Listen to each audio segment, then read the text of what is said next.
यहाँ पर आपको डेली 2 से 3 घंटे काम करना है। एक बेहतरीन work from home part time job है। रोल रहने वाला है फुल स्टैक डेवलपर, एक इंटर्नशिप है।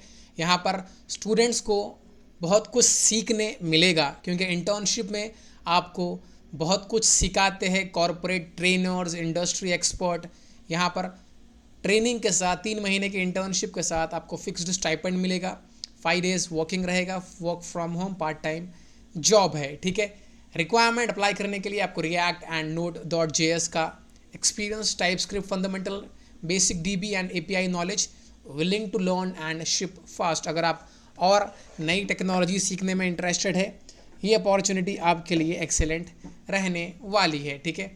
अप्लाई करने से पहले सारे डिटेल्स पढ़ लो, लिंक है डिस्क्रिप्शन बॉक्स में। एक बेहतरीन अपॉर्चुनिटी रहने वाली है। वीडियो इन्फॉर्मेटिव लगा लाइक कर देना, एंड प्लीज़ वीडियो को ज़्यादा से ज़्यादा शेयर कर देना। अल्लाह हाफिज़।